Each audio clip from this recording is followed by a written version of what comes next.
Hi everyone, welcome to the Transair Flight Equipment YouTube channel. I'm joined here with my colleague Dom. Hello. We are both qualified commercial pilots, and we're here to talk to you a little bit about our experiences with flight training. My name's Ben. I did all my training through the integrated route, and Dom? Yeah, well, as we've just previously discussed, my name's Dom and I did my training through the modular route. So we had quite a few questions on the Instagram post that we put up a few days ago regarding this, so we thought we'd just make a quick video and discuss the differences between the two routes, pros and cons, and our experiences as well. So I was very fortunate to be able to complete my training via the modular route. I conducted my ATPL exams in Poland. I then did some hour building out in Florida. My CPL IR was done out of Malaga, which was very, very cool indeed. And then I finished off in the UK with an APS MCC up at Stapleford. I completed all of my training through the integrated route at FTA Global down at Brighton City Airport, Shoreham Airport. So all of my training was 100% UK based down here at Shoreham Airport. Phases 1 to 3 basic flight training, and then the advanced flight training as well for the commercial pilot's license and the instrument rating. I then went on to do my upset recovery training with a company down here at Shoreham as well, and the MCC JOC up at Jet Masterclass based at Gatwick Airport. So a few of the main factors that we consider are important to have a look at prior to choosing your school.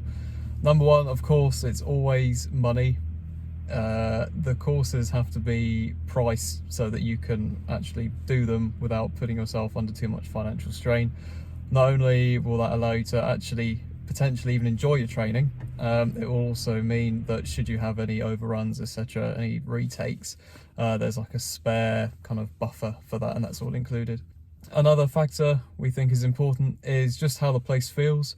It's really, really crucial that you take the time, if you can. I know it's difficult at the moment, but if you can, to actually visit the school and take the tour. Ben used to conduct the tours at FTA, and I think you would agree with me in saying it's a really great way to judge how you feel about the place. And you get a chance to speak to the students and the staff as well, I think. So that would be an excellent way to assess just how you feel about the school. Yeah, for sure. It's definitely an advantage when you're looking, to find a flight school. If you go down to the school, you could have all of the best, stats on paper, cheapest price. But if you go down there and you're not getting the right feel from the school, it's not friendly, you don't feel like it's going to be a comfortable place for you to learn, then you might as well go somewhere else, because you're just not going to be able to learn as best as you can. Yeah, absolutely. Absolutely. If you're able to, have a look at the school's pass rate. This will indicate how successful the school is, and I think there is a website that you can do that on. Yes, there's a website called Pilot Network, which basically every flight school that's sort of on the internet, or not on the internet, but every flight school, they allow people to leave reviews. They've got facts on there about the pass rate for the students and the courses, and also you can see fleet sizes and everything like that on there as well, which is definitely another point that we should look at when looking for a flight school. Absolutely. Fleet size, aircraft availability and maintenance capability, all of these things are going to play into how well you can progress with your training. There's nothing more frustrating than being ready for a check and then the aircraft goes tech or progress test, etc. So schools that have their own in-house maintenance should theoretically be able to turn aircraft around quickest, whilst maintaining obviously safety. So that's something definitely to consider.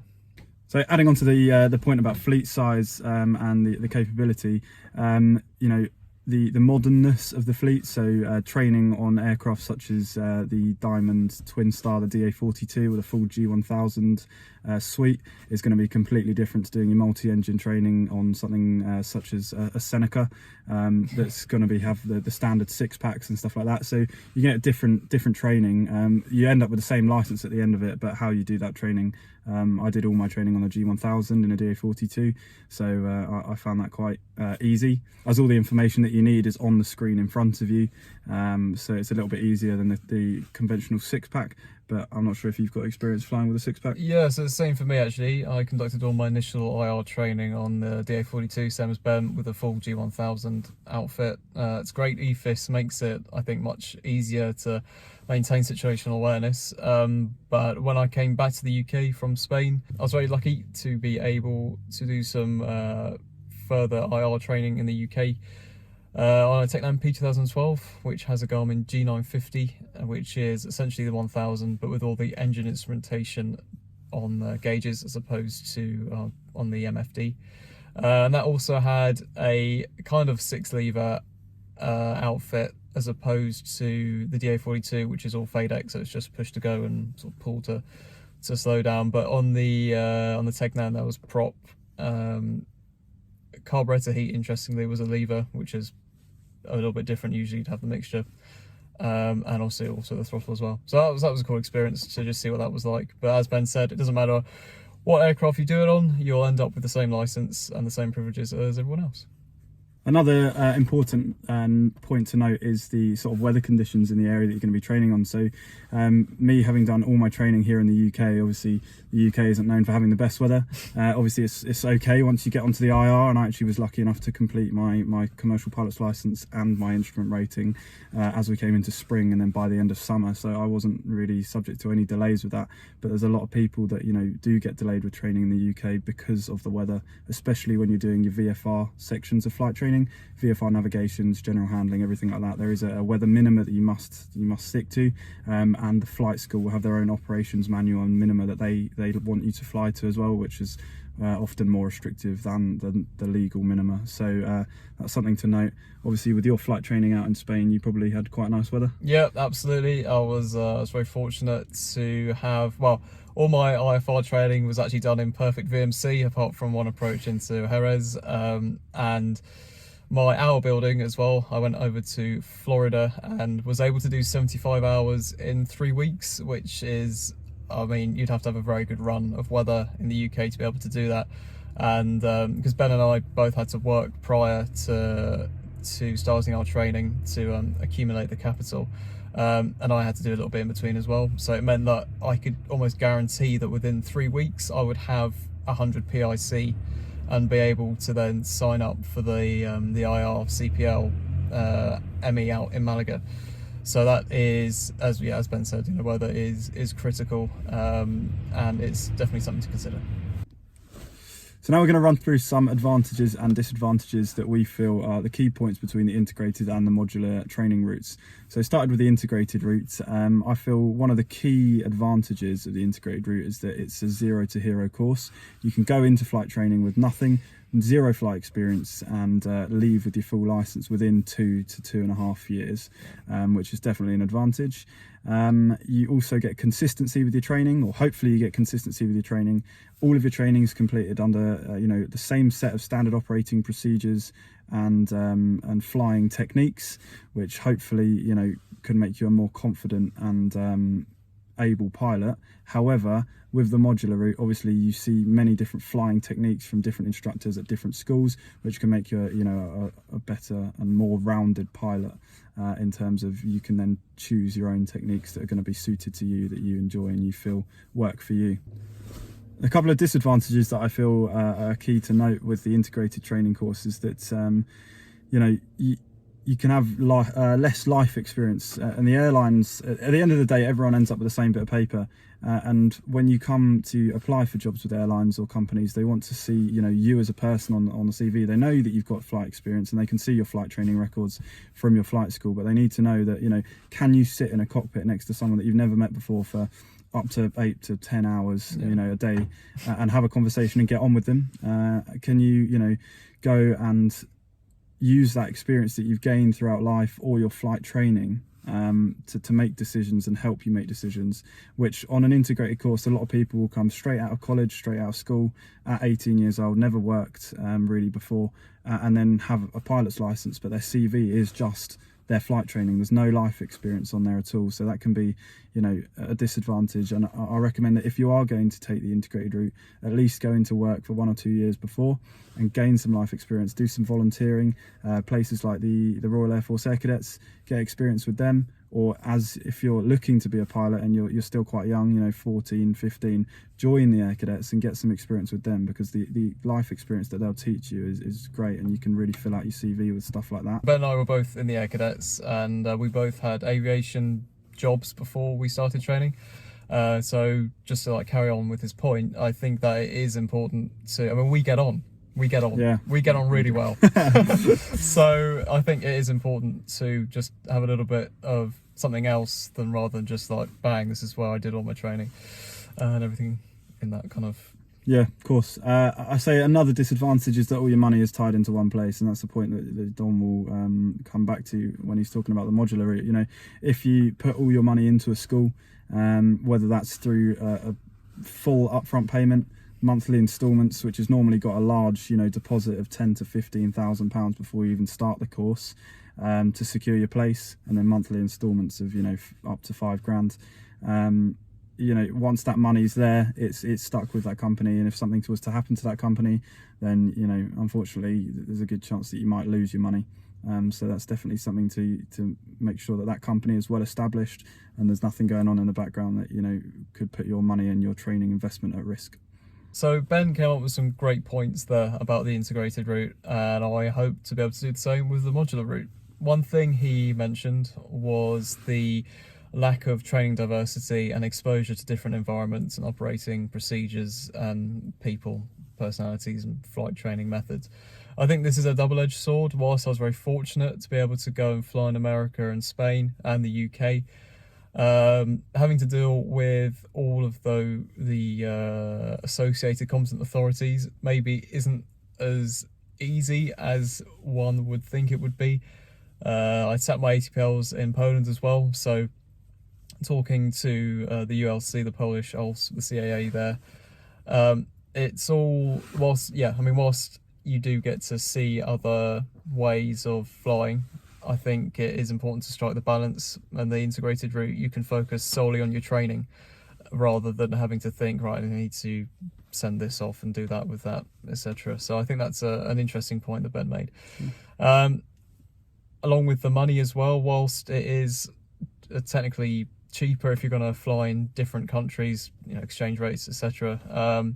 It is difficult to tour a school in Spain or America without significant expense to get there. So it may be worth just having another look at your local schools in the UK, and you still have to, you know, pay the money in the same way in installments or pay as you fly. So I don't know if there's any clear, distinct advantages or disadvantages there. Probably the main thing that sticks out for most people with modular training is the ability to work in between. I was fortunate and I could do a little bit of work and then go and do the next course.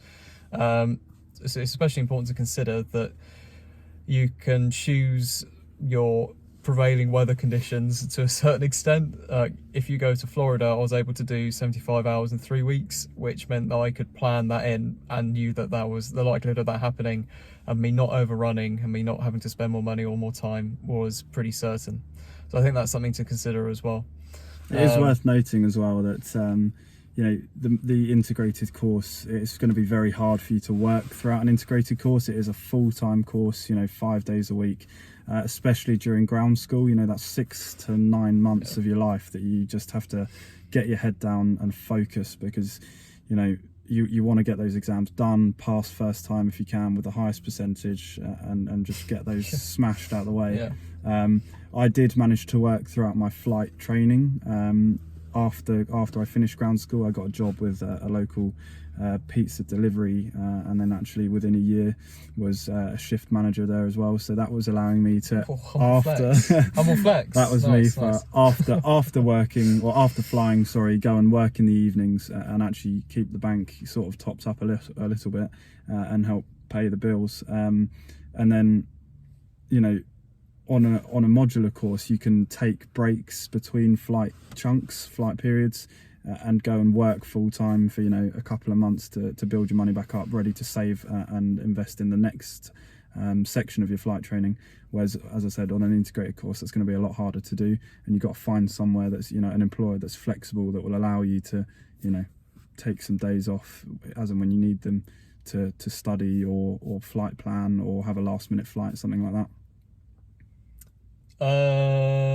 Yeah, I got off to that actually. So yeah, I think we've done a pretty good job there of thrashing it out. So basically, we're going to come up with a kind of loose conclusion now, and say that whilst all of these factors are going to be completely different for every school and for every prospective student. So if my one thing, I would say, and I'm sure Ben's got a separate thing as well, I would say that if you can go and see the school, that's worth like 1 million phone calls and email exchanges, and just really find out how it feels to you, because you've got to be comfortable. Otherwise, it's just going to take longer and take more money. And I think that's probably the most important thing for me, at least. Yeah, sure. You know, go and see the school, see how it feels. You know, because if you don't like the environment, there's no point in you being there. So don't. It's not all about money. And with one final point towards money, I'd say, you know, whatever figure a flight school give you for a course, or, you know, whether that's integrated or modular, always add 10 to 15% as a buffer, because there will be extra flights that you need to do. No one passes everything first time, you know, and gets through in minimum hours. So, you know, allow 10 to 15% for those extra flights, extra training flights. It's better to spend, you know, a couple £100 on a couple of extra training flights than a couple of £1,000 on another flight test. And yeah, stuff like you know, your medical renewals every year, or revalidations every year, your license issue fees as well. You know, they can get quite expensive, but it's definitely something to keep in the back of your mind, that you want that buffer there before you start flight training, because you don't want to get halfway through and then realise you don't have enough money to see it through. Yeah, that would be a really, really annoying and frustrating situation. So yeah, as Ben was saying, just there's a lot of like hidden costs. I mean, they're not hidden, but there's just stuff that you wouldn't think about if you haven't done flight training before. So it's just worth bearing in mind to keep that little buffer going. So I hope, well, we hope that you found that. Sorry, we hope. It's not the Dom show all the time, is it? we hope that you found that interesting and fairly insightful. If you have any questions, feel free to drop us a line, and we will give you our sort of best answers. But we're not instructors, we're just two lucky people that were able to do their commercial flight training, and yeah, we just have a few opinions about that. We hope that that's helped you out a little bit, and if you've got any other questions, please do just drop a comment below, or, you know, find us through the Transair Instagram page, or our personal Instagram pages, or my personal Instagram page, because he's not on the Insta Snap. I don't have Instagram. And we'll be more than happy to answer any questions that you have, or try and find the answers. As Dom said, we're not, you know, qualified to teach or anything. These are just our opinions on flight training and things that, you know, we think people should know before they make that investment into their lives and their training to become commercial pilots. So totally worth it though. Yeah, it is. Totally worth it. You'll never look back. No, it is. It's bonkers and amazing. So yeah, and best of luck with it. Yeah, enjoy. Cheers.